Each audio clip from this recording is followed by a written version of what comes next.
We are around 4,000 plus people, and it's been a wonderful journey so far. We have a lot of automotive talent because of the automotive legacy that we have in the country. We have a lot of mobile talent. So a lot of the smartphone type products get built out of India. I feel the next couple of decades will be pivotal in making India a superpower in terms of chip design and manufacturing.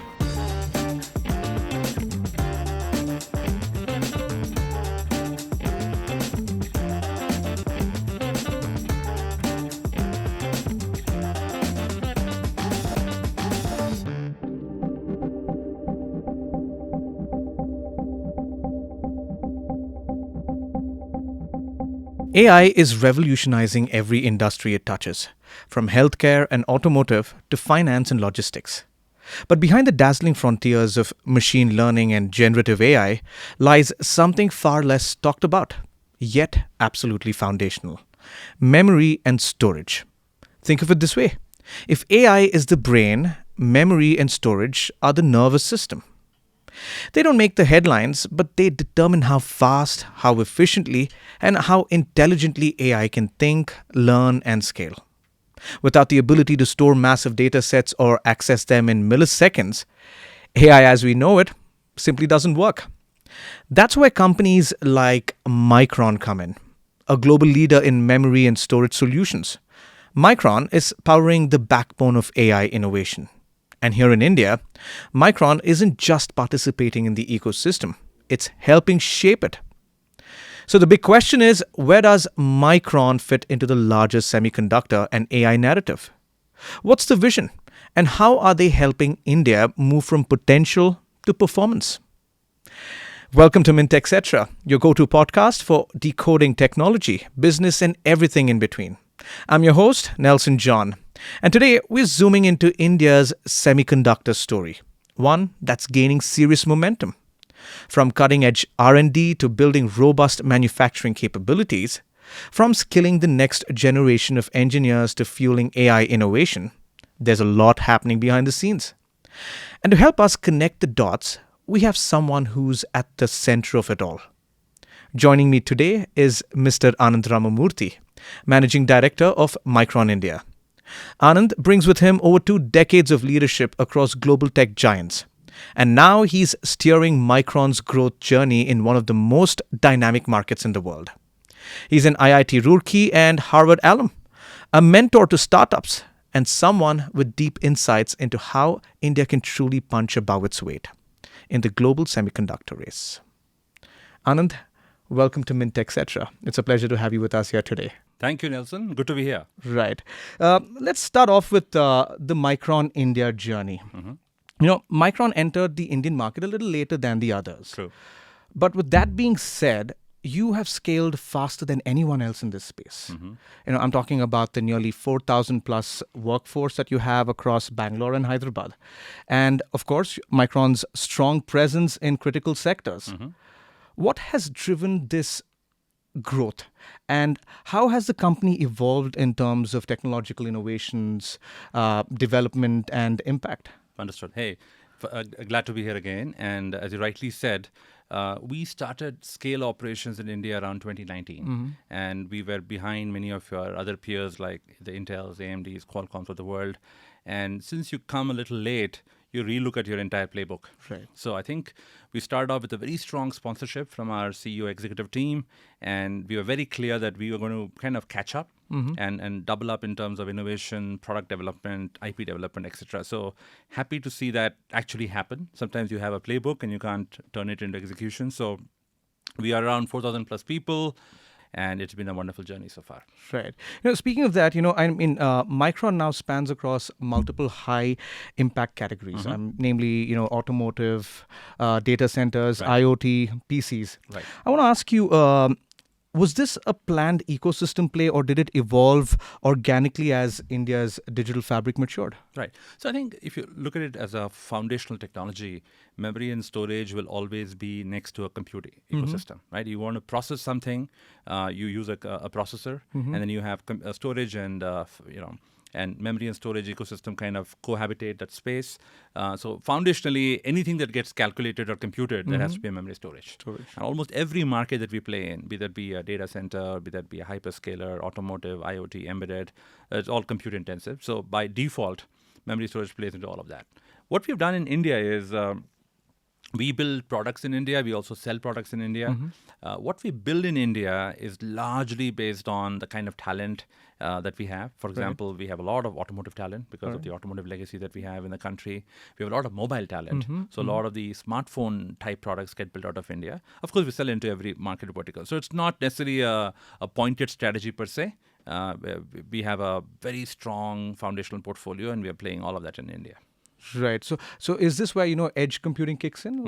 That's very right. Very right. I think, see, we tend to look at Micron as someone that can actually help you from the cloud to the edge. There's a continuum, right? And we build products for edge devices like smartphones, IoT embedded products, anything that you see on the edge. And then, of course, we are an active part of all the training that happens in the cloud. So it's a complete continuum that we play in, and we play in globally and locally both. Right. Talking about the Indian semiconductor space, it's heating up quite a bit now. We're talking about design, fabrication. There's momentum everywhere. Right. So what's your view on India's potential in this sector?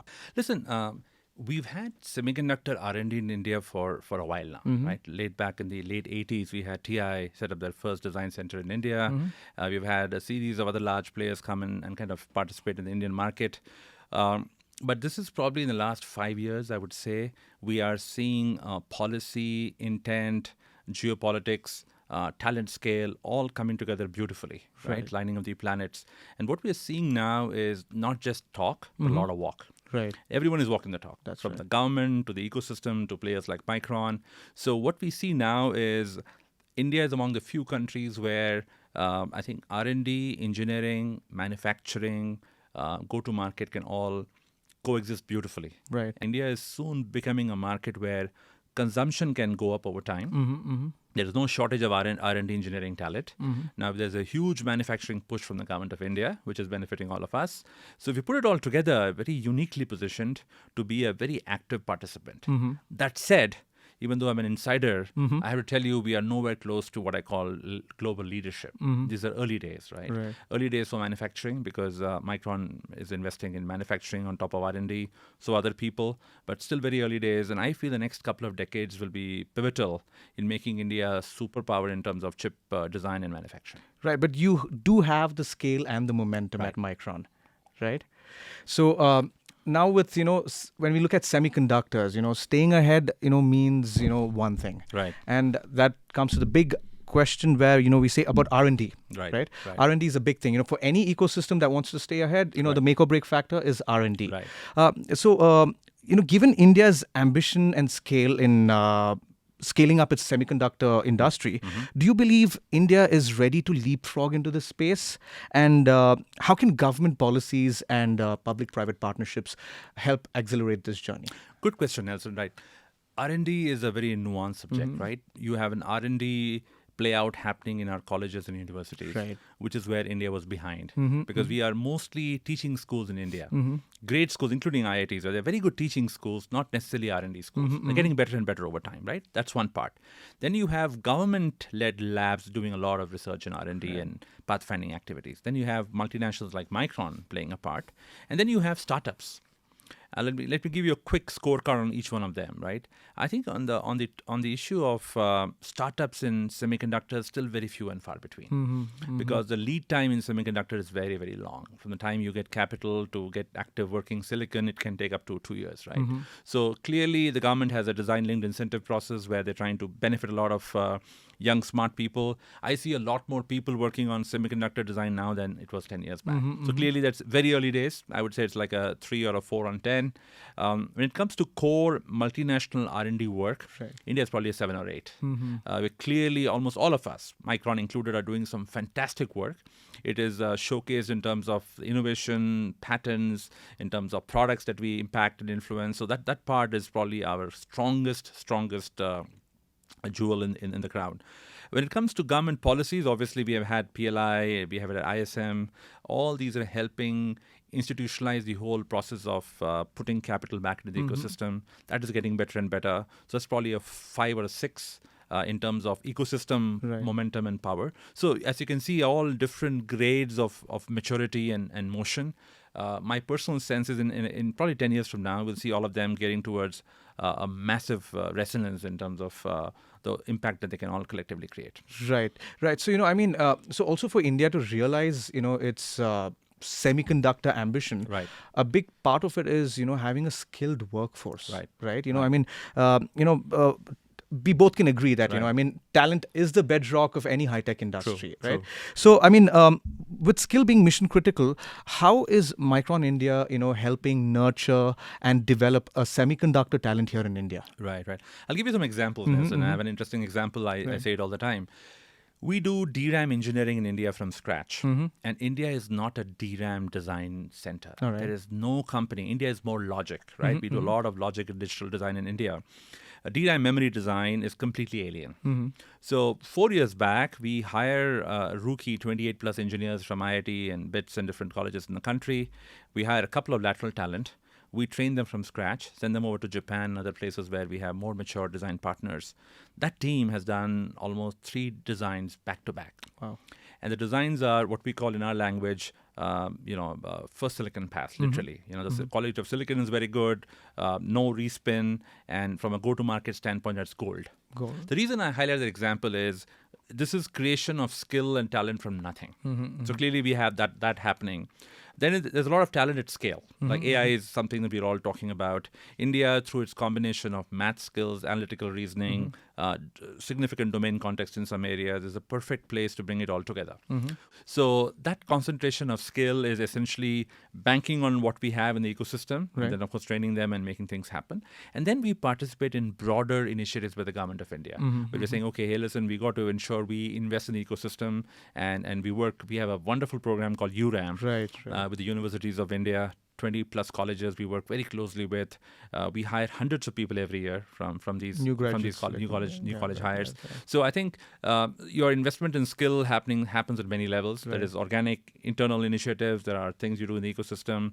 You work with the government, with the universities, but you see, we are still a business enterprise. Everything we do has to have some level of ROI. And since we see ROI, talent is available, both in terms of scale and skill. And then we have the opportunity to go and build products. So it all comes together nicely for us. Right.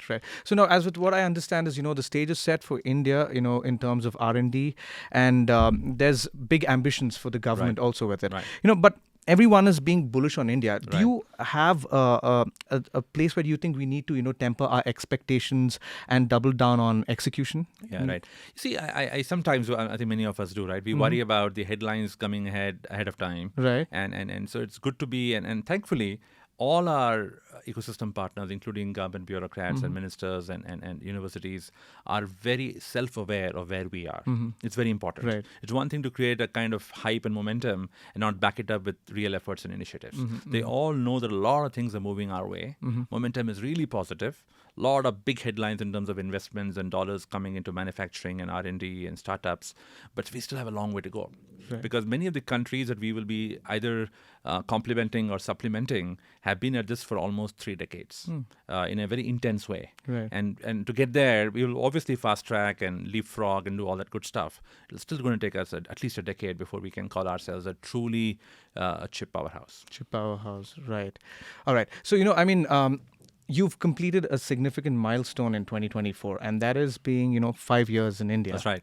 Right. So what's next on the horizon? I know, hey, this bothers me a lot, Nelson. Of course, we have a campaign called Next 5 with Micron.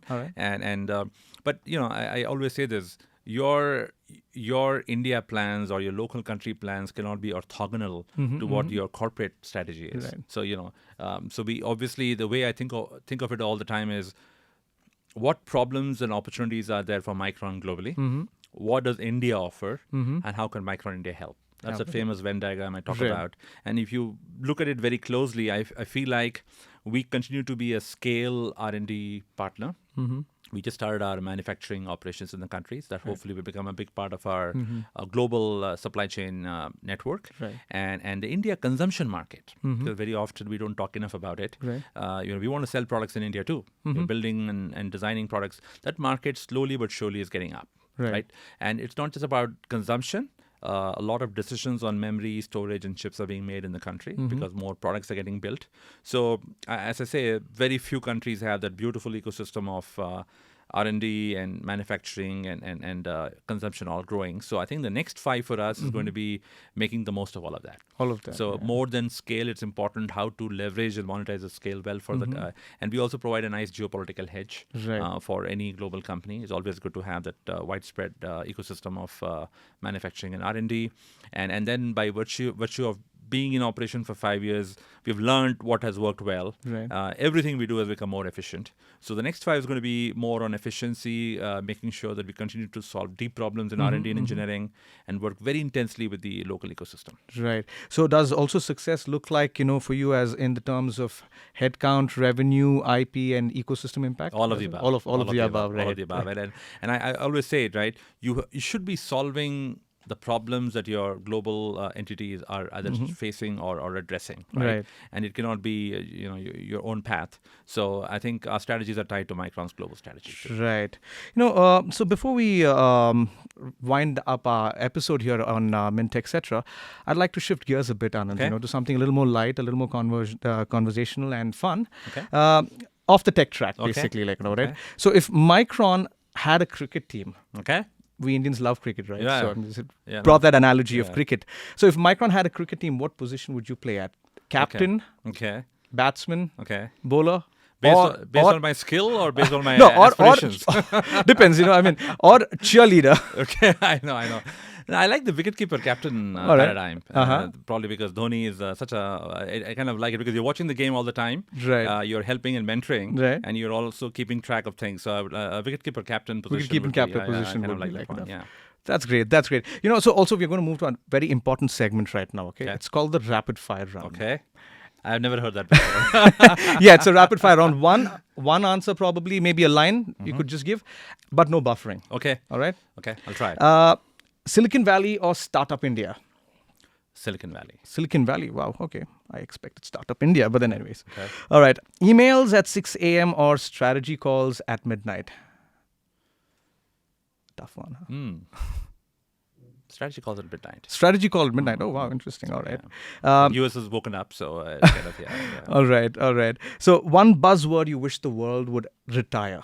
Okay. Work-life balance. Work-life balance. Wow, interesting. That's a beautiful one. I've got an interesting one since we're in Bangalore right now. And, is it Bangalore traffic or semiconductor design reviews? Bangalore traffic all the time. Okay. I'm thinking of it all the time. All right. Micron India in one word. Amazing work in progress. Beautiful. All right, Anand, thanks for playing along. I must say that you've officially survived the rapid fire round. Wonderful. Thank you, Nelson. You were kind, I thought, and generous too. Thank Definitely. you so much. On that note, I'll let you return to building the future. One bite at a time. Okay, wonderful. Thank you so much. Enjoyed my definitely. I appreciate your time. Thank you, Nelson.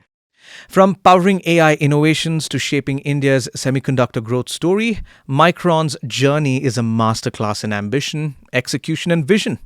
If you found this episode insightful, do hit subscribe and share it with your peers. This is Mint Techcetra, where tech meets clarity. Until next time, stay secure, stay smart.